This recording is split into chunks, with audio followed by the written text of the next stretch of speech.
Welcome to Rising Tide Startups, where today's most exciting solopreneurs share their startup stories. They also deliver tangible strategies that they would implement personally if starting their business over today. Each episode is a startup masterclass. Make sure you take notes. Take it away, Kevin. This is Kevin Pruitt with another episode of Rising Tide Startups. And my guest today is Tim Fitzpatrick. Tim, thanks for joining us on Rising Tide. Thanks for having me, Kevin. Super excited to be here. I think you mentioned off camera that you are in sunny California right now. Is that true? I was born and raised in Northern California. Now I live in the Denver, Colorado area. Okay, So that's right.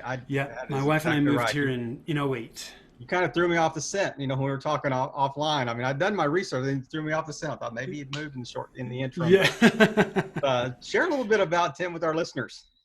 Yeah, absolutely. So like I said, I was born and raised in Northern California. It's a great place to grow up. It's certainly changed a lot now, but when I was there, it was awesome. I loved it. And I wouldn't say I was one of those entrepreneurs who started and I was selling baseball cards or had a lemonade stand. I wasn't one of those people. I had no idea what I wanted to do. And I got out of, in college, I always liked math. I was like, I don't know what the heck I'm going to do, but I know I can use math in all kinds of places. So I majored in math, graduated, still didn't know what I was going to do. And my dad had been an entrepreneur for a long time. And shortly before, about a year or so before I graduated, he had started a distribution company that was related to his other business. And I said, hey, let me help you out for the summer. There was no full-time employees. Let me help you. It'll help me get on my feet and figure out what I want to do. And 3 months later, I was like, I'm not going anywhere. I love this. This is amazing. And I found myself. I found my path. Yes, I found my path. It's like this. I was learning. I learned more in 3 to 6 months of doing that than I did in 4 years of college. College was the experience. Hey, brother, the real you made learning. Math. I mean, come on. Yeah. Yeah. So it was. I just got hooked and I loved it. And so I ended up becoming the first full-time employee for the company and ended up managing it day to day. I was a partner in it, and we grew that business for, about 10 years. We grew about 60% a year, which was sometimes got a little squirrely, as you're doing what you can to try and catch up. But it was an amazing experience. And then we sold, and I got out of that. I was in real estate for a while. So I went from a real high to a real low in real estate. I did not enjoy it. And I got to the point where I was like, man, I don't want to get out of bed and do this today. This is a nightmare for me. Mm-hmm. And so I said, I got to switch gears. And that's when I got involved in what I'm doing now, which is marketing. And so that's my path in a nutshell. So tell us a little bit about family and education. Yeah. So, education wise, growing up, it was never a question whether I was going to go to college or not. So I went to college. I graduated from UC Berkeley in Northern California. And like I said, I was a math major. Family, I'm married. I have 2 kids, 2 girls, 10 and 9. And like I said, my family moved out here in 2008 and to Denver, and we've been here ever since. So, Colorado's a great place. I love being outdoors. I mountain bike, ski, play golf, and this is a great place for that. So, well, I don't know if you can see, if you're watching this on YouTube, you can see behind me the mountain out the window. I'm actually in Asheville, North Carolina right now at a retreat center, and this is one of the very few interviews we've actually done on remote in the 3 years we've been doing Rising Tide. But I needed a little getaway, and we just decided to head to the mountains. And if you ever move east, this would be a nice substitute for the good spot area for sure. It's a good spot. Yes. Absolutely. Yeah. In Colorado, I feel so spoiled because the mountains in Colorado are some of the best you can get. Absolutely. And it's just a great place. But even growing up in Northern California, I spent a lot of time in the Lake Tahoe area growing up, and we did a lot of skiing there, and it was just fun. I'm a mountains person, obviously, so. Well, there's that T-shirt that says "The mountains are calling and I must go." That's definitely that's in your DNA. So, I'm curious if you look back at the time that you were working kind of with your father's company, or actually, the company that you guys probably had together by that time. Can you see like a natural progression? even with the real estate blip in the middle, can you see a natural progression from there to what you're doing now? Yeah, I mean, it's just, what I would say is it's just the entrepreneurial path is not straight. It's a winding road. And, what my path was my path. It's like where I am today is where I'm meant to be at this point. Mm-hmm. So when I got out of the distribution business, it was that '09 time frame, late '09. Yeah. And, I had always been interested in real estate. And I wanted to learn it, and I figured, hey, if I'm going to learn this, I might as well just be a residential realtor, and I can learn the business, learn the ins and outs. But I went from a business to business setting to more business to consumer, and I also went from an industry where, like, whenever I told people what I did, because we sold home theater equipment. I mean, people love that stuff. Yep. And it's like, so every time I talked, people were always interested. When you're a realtor, it's like you're always looking for business. And it was so hard for me to turn that off. And it was not a good environment for me. I didn't like it. It put me outside of my comfort zone a lot. And there was a lot of things that I did that I learned from. And so, it is what it is. And I learned a ton by doing it. But when I decided to get out of it, I looked back on what did I love about being in the distribution business. It was dynamic. It was changing all the time. Our customers were great. I loved working with them, loved helping them. I mean, our marketing there we did training. We helped them grow their business, and our business grew as a result. Websites were around at that point, but they were informational sites. Yep. They're not anywhere close to what they are today. Yeah. And so I started looking at marketing. I said, look, marketing is the same thing. It's dynamic. It's changing. And when I initially started Rialto Marketing, we were focused solely on mobile applications. Mobile apps were really hot at that point in time. And so I said, look, I'm just going to jump in with both feet and learn this and do it. And, I've certainly had some shifts and pivots along the way. What we're doing now is quite different than what we were when we originally started. But, those things happen. And I don't know, I've always felt like, the only constant in life is change, and you can either embrace it or you can fight it. But if you choose to fight it, it's just going to cause way more headaches than you need. You kind of preempted my next question, because I was going to ask you kind of what was the pivot point from real estate to marketing. And because that's not necessarily a natural, I go to bed one night as a realtor and I wake up the next morning, I'm a digital marketer. I mean, there was something that, I mean, what was kind of the trigger, or can you look back and say, what, I saw this vision on the back of a book somewhere that was written, digital marketing, and I Googled that. And yeah, I wish I could tell you it was that clear cut. It was really more, I saw mobile apps were really hot at that point in time, and I saw an opportunity that I thought was really interesting. And again, thinking back to what I loved about when I was in distribution, it was dynamic, it was changing, and I saw that in the mobile app and the marketing space. And so I said, I'm just going to do this. Well, what ended up happening because we were very niche, we were doing mobile apps. We were doing some mobile apps in the small business space, but most of it was focused in the K-12 education space.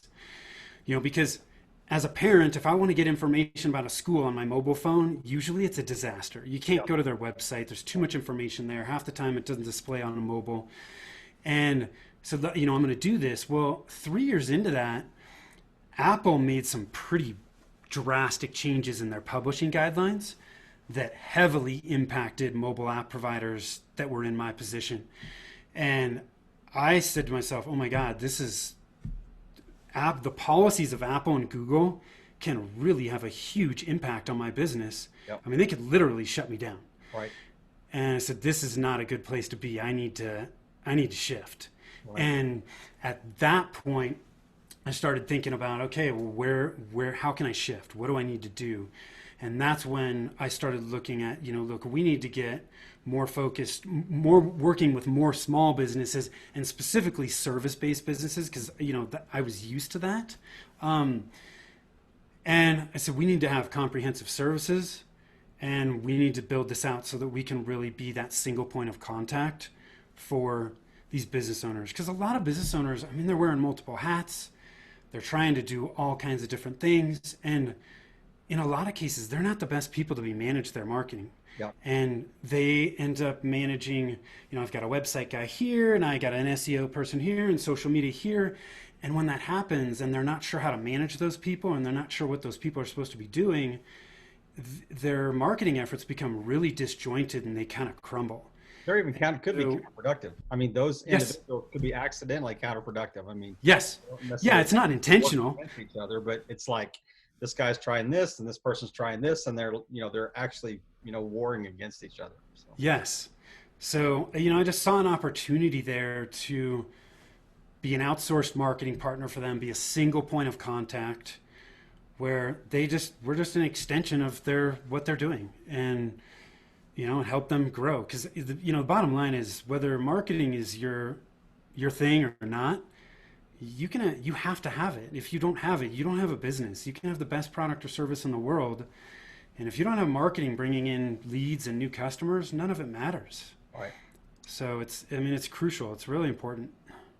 I remember I was watching just a clip of an interview you had done on another podcast, and I think you were talking about the kind of the ideal space of having the clients that you have.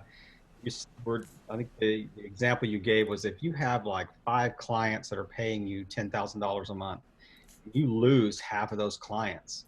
I mean, you're suddenly in crisis mode. Yes. And that really stood out to me because, I mean, and even hearing you just a second ago, you're always kind of in this evaluation, kind of this rolling evaluation of balancing, the number of clients that we need with the service we can provide. How do you, it really is sustainability. I mean, yes, I see that written all over your face, this idea that how do we grow sustainably, type thing. How do we grow sustainably and how do we do the best we can to insulate ourselves from some of these negative things that can happen, and we all know that this year. Yep. Who would have thought that we had this pandemic? But it's so many people. We've all learned a ton of lessons from it, but it's having some redundancies within your business, having some diversification within your business, I think is really key. As a marketer, I talk about specializing all the time, having a niche, but having a niche doesn't necessarily mean that, you have to work with only clients in this one specific space, right? Because think about it. I mean, there's businesses that were focused on retail, hospitality, restaurants. They got ruined overnight. Yeah. Closed overnight. Yeah. Yeah. And I mean, that sucks. It's just crushing to see that happen. And that's not to say that it wouldn't have been difficult had they been diversified. I still think it would have been difficult, but at least if you have diversification in your business, you can pivot quicker and get back up on your feet quicker. Because some businesses are just killing it in this market and others are not. And, I think we'd all love to say that, it was because we did this, but a lot of it has to just do with luck. If you were in retail and hospitality and restaurants, you got crushed, and there was not a whole lot of that gamble. So, it's been interesting to see how some of these businesses have pivoted and tried to adapt. The restaurants, okay, great. So we can't have people come in. How can we serve people through drive-through? I mean, we still want to get out of our house and still do things, and so it has been interesting to see how some businesses have done a really, really good job of adapting and doing the best they can to continue to thrive. I saw a funny meme that said, why can't we get the Chick-fil-A drive-through guys to come up with a COVID vaccine? Yeah. They run 800 cars through a drive-through in 42 seconds. Why can't we? Yes. They figure that out. They have their system dialed in. It is dialed in. Yeah. And you have to, because it's like there's only so much patience we have. So, I think a lot of people said, hey, look, I know you're having a hard time. I'll accept the fact that this has not been a great experience so far, but people are going to have so much patience. You got to get on your A game as fast Yep. as you can. Microwave society that we live Yes. in, for sure.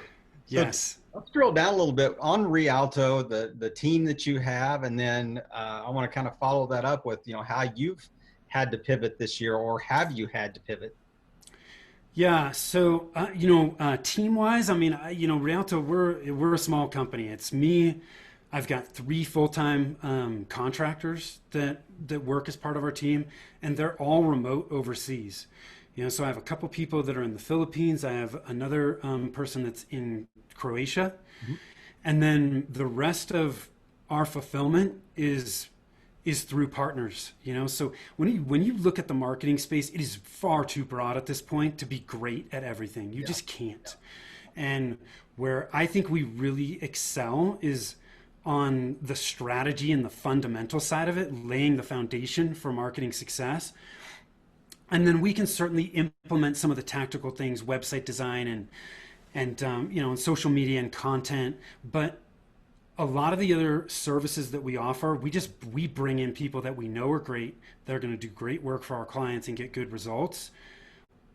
But they're behind the scenes, and the client is still dealing with us as the driver for what they're doing. And that's the nice thing about, in marketing, there's so many people don't realize this. Most marketing companies don't do everything in-house. Right. It's so common to collaborate with other marketers and just bring in the talent that you need to get the result that the client needs and wants. So that's the team and what we've done from how our business has pivoted this year.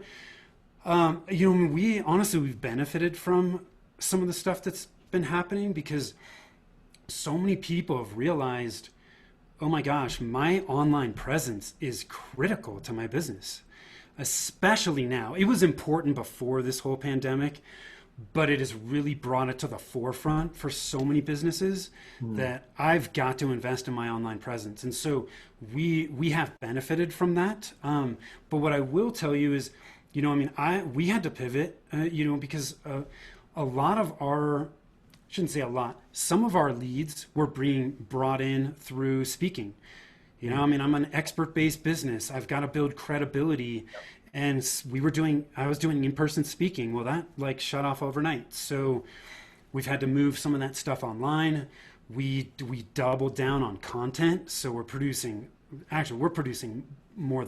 more than twice the content we were before. Mm-hmm. So that's really where we've invested heavily for our business this year. And, it's worked. It's bearing fruit.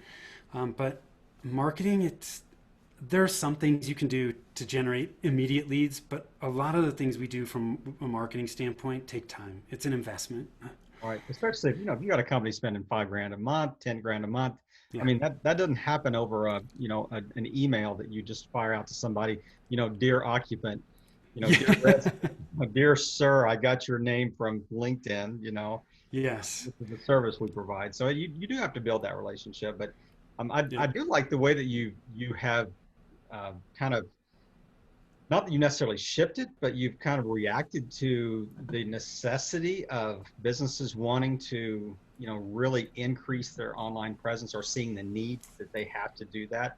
Yeah. I'm curious, the content that you provide on your site, would you say that the primary purpose of that content is lead generation or sales, or is it resourcing current clients, or is it some mixture of the two? It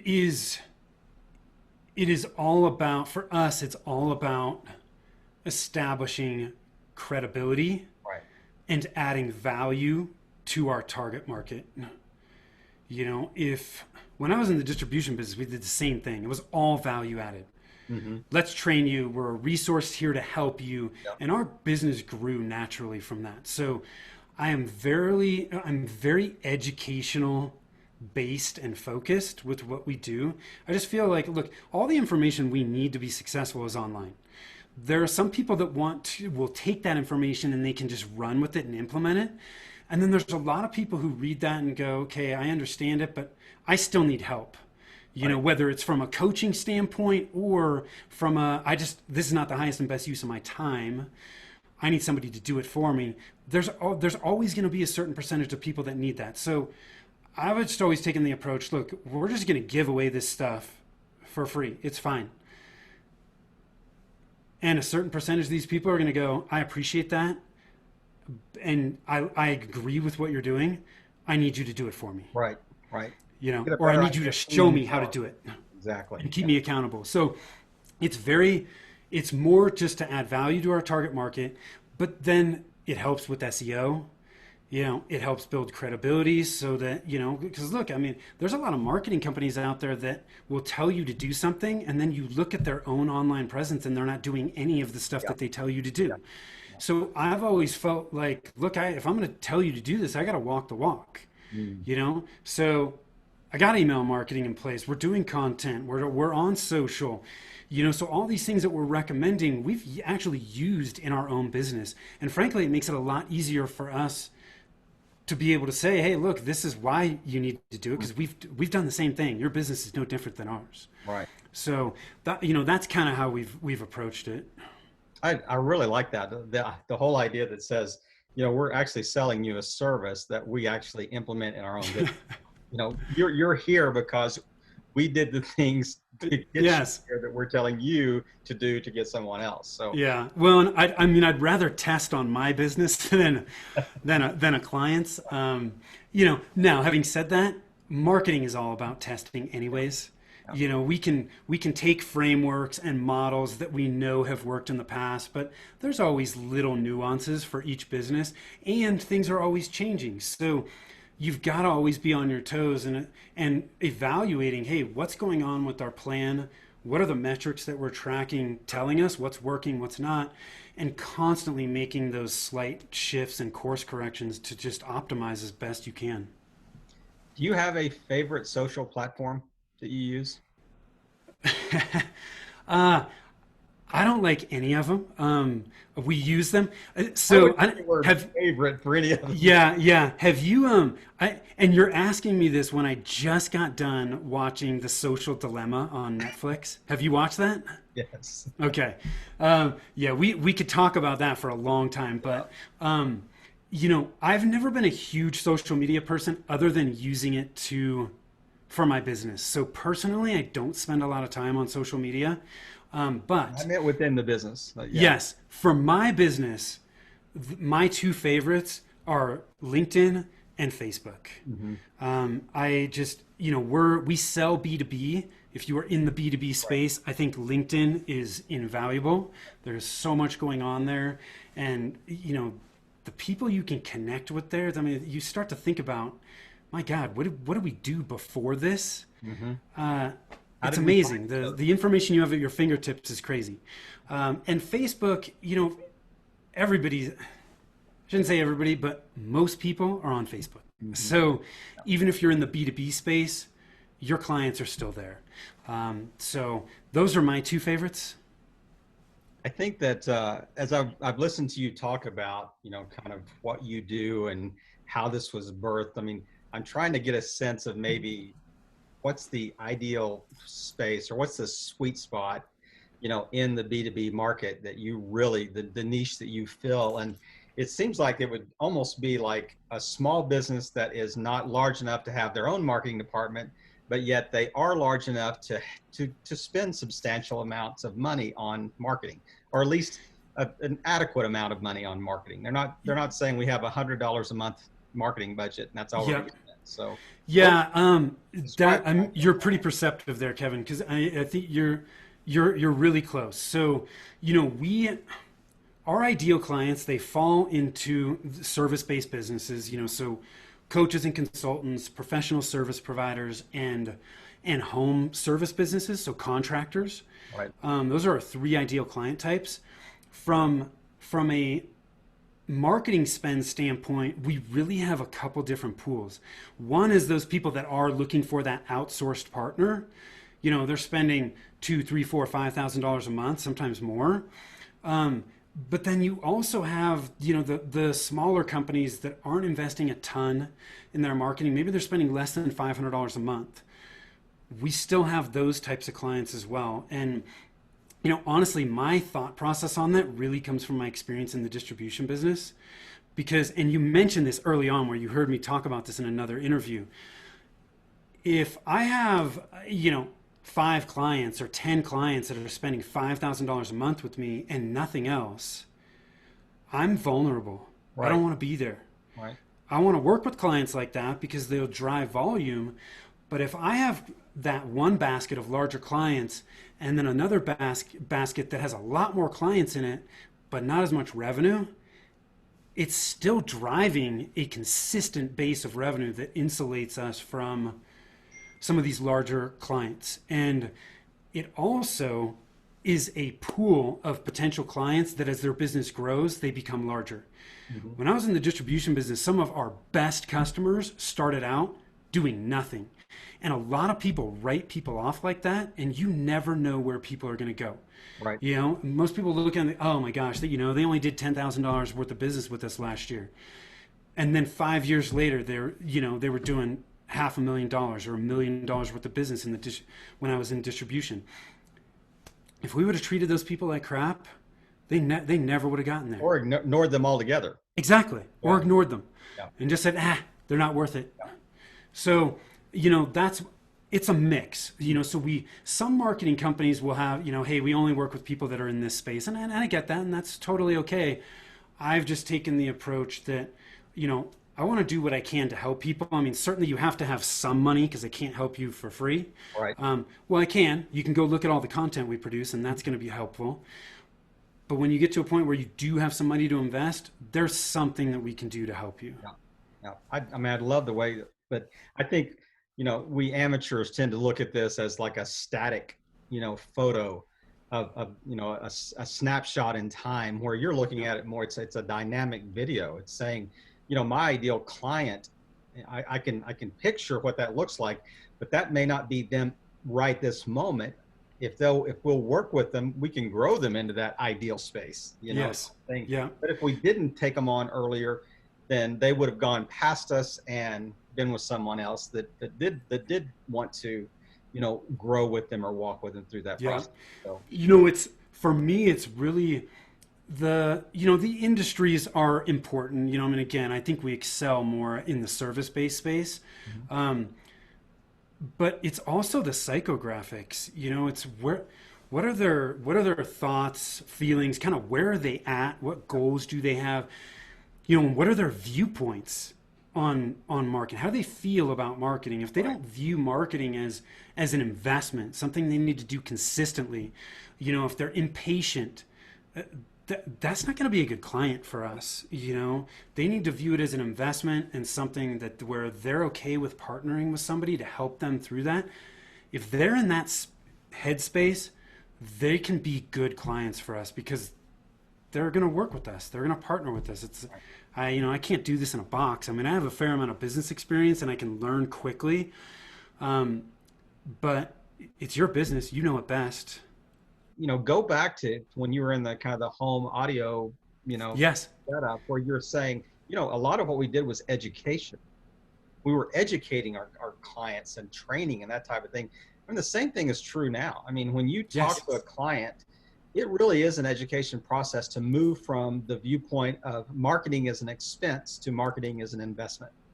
And they may not be there when you first start talking to them. They just say, what's the ROI on this? Because it's got to be a positive ROI, or I'm not even going to look at it. It's got to be within the first 3 months, or it's dead money. And, the whole idea that I'm not in this for the long haul. I've got to have an instantaneous return, microwave results, type. You've got to say, this does take a little while, stay in the boat with us, type thing. Well, and I want to do my best to set proper expectations, because those are not realistic expectations. Yes, right. There are some things you can do to generate more immediate leads, right? I can do paid ads, or I can do direct mail, things like that may drive more immediate leads, and those have their place. But there are a lot of things that you have to invest in and say, hey, we're going to start to produce content, and it's going to be a minimum of 12 to 18 months before we really start to see things, spinning here, or SEO, that's going to take time. Yes. Are there some quick wins that we can do and accomplish along the way? Yeah, there are. But, this is not a switch. It's a flywheel. Right. You got to feed the flywheel. And once the flywheel's going, you're going to be in good shape as long as you continue to feed it. But yeah, immediate gratification, that's not a good headspace for our ideal clients to be in. At least for me. And Mr. Math Major, I'm going to have to ask you, is this formulaic? Yeah. I think you're thinking in those terms. So, but is this like, okay, you do A, then B will happen over time, over time? I think in general, you can say, yes, if you do these things and you do them correctly, you will start to see results. In there now. Yes, you will see results. But I think variables in the formula. Yes, but anybody that tells you from a marketing perspective, we can guarantee this return, they're full of it, because there's too many things beyond our control as marketers that impact your results. What I can tell you is we follow these frameworks, these checklists, these processes that we know have worked for people in the past. They are currently working. And that's why you should do them too. Because we know that if they're working now, odds are they're going to work for you. But as we manage this and as we carry out this work, we're going to keep track of what's going on. Right. There's so many people that say, oh, well, I did this, or I was working with this company and I don't know if it worked. Well, that's a problem. Yeah. You should be able, there are some things in marketing that are very difficult to track, but there are a lot of things that you can track. Right. And you should be tracking those things. And if you track them, it will start to tell you whether the actions that you're taking are having an impact. I also think it's as a math major, I can get super analytical.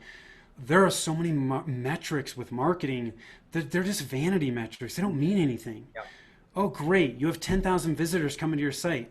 Cool. Are you bringing in any new customers? If you're not, then it doesn't matter. Exactly right. Yeah. So they're from Afghanistan and they're never going to buy anything. Yeah. Who cares?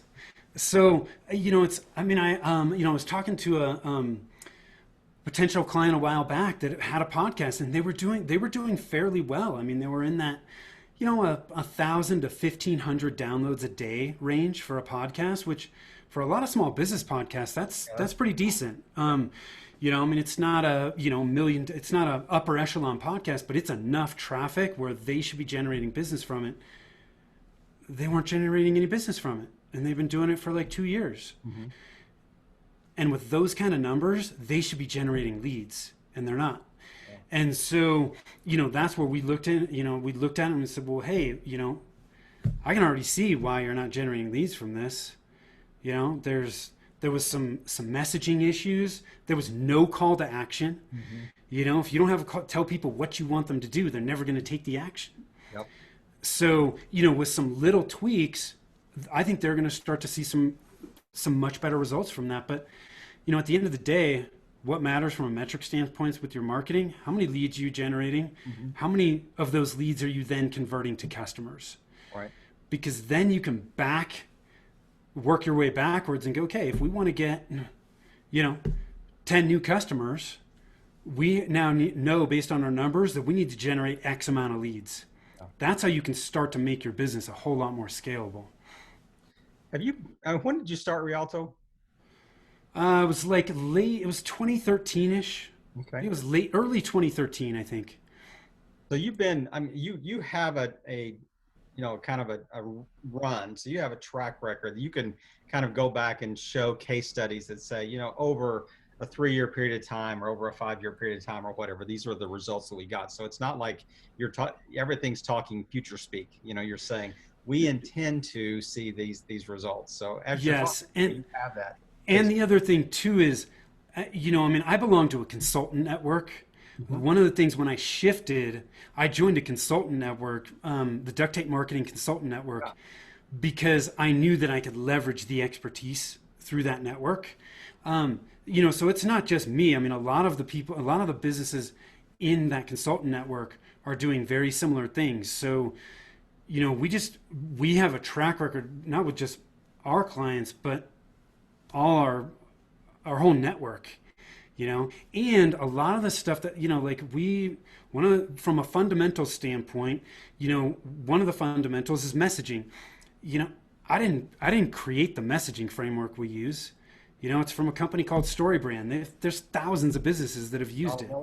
We know that it works. Yep. And it makes sense, and so we're the frameworks and the models you need to be successful. I don't care what business it is. They're all out there. You just have to find the ones that resonate with you, that you understand, that make sense, and use them.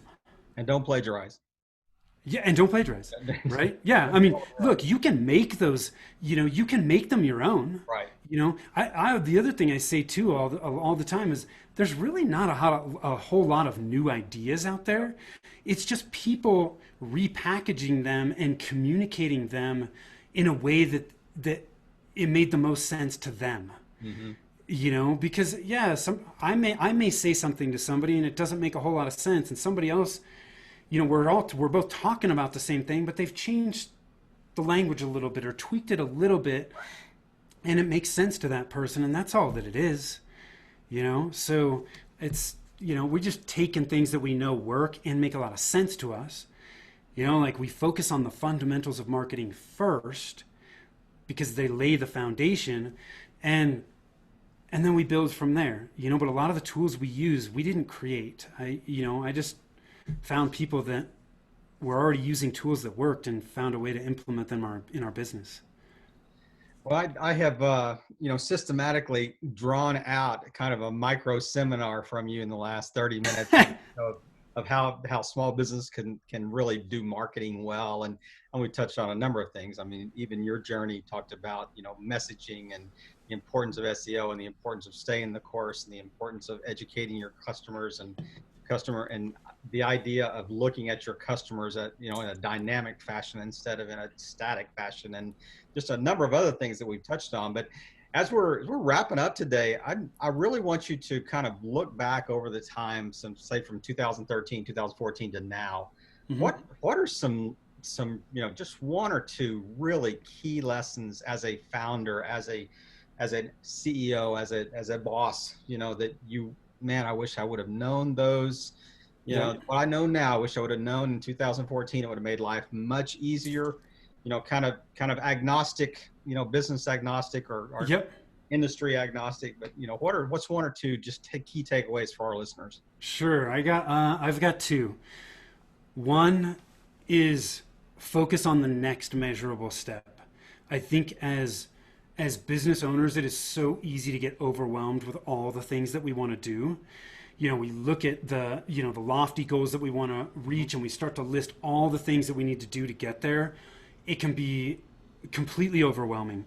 And I think we need to break things down to the next measurable step. When you can break things down into much smaller bits and pieces, all of a sudden it becomes clear, one, what you need to do next, but two, it becomes much more realistic. You're like, yeah, I can do this. I just need to take each of these steps.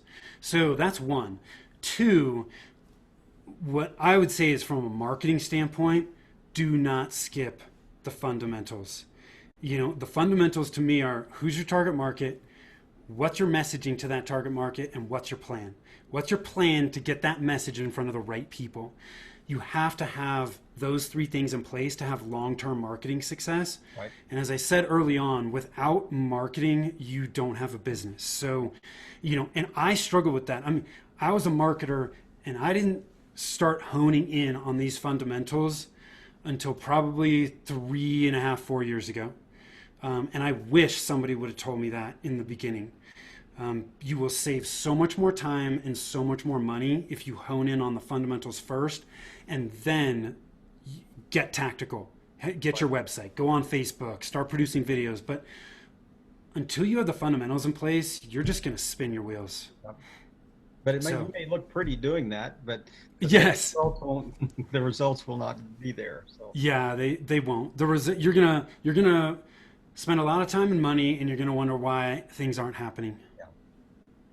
And what a way to wrap up today. Is there anything that I have not asked you about that you just want to close us out with? And then tell our listeners where the best place to find you online.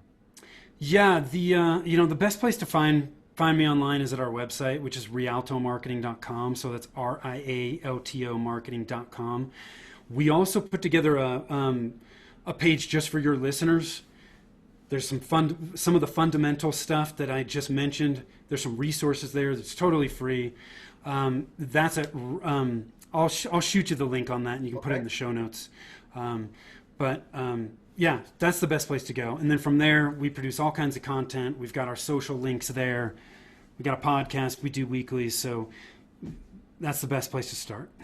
So was Rialto like your hometown in Northern California or something? No. So great question. Rialto is a bridge in Venice. So there's the Rialto Bridge in Venice. My wife and I went there on our honeymoon. Yeah. And I chose it for that reason, but I also chose it because it's a bridge, right?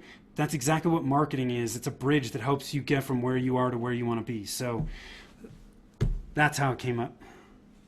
What a way to end our podcast today. And Tim, thank you for just taking the time. It's been a great chat. Just I love the way that your eyes lit up when I asked you that math question, and kind of took back the way back machine there. But you just gave you a chance to geek out on something in the middle of our podcast. So it was your dream interview here. But that's it. We really appreciate you just taking the time today and just playing your part in helping all boats rise in a rising tide. Tim, have awesome. a great weekend. Thank you so much. Appreciate you being on. Yeah. Another episode in the books. We hope you heard some great takeaways. Don't forget to subscribe and leave a 5-star review on iTunes and YouTube. As always, thanks for listening to Rising Tide.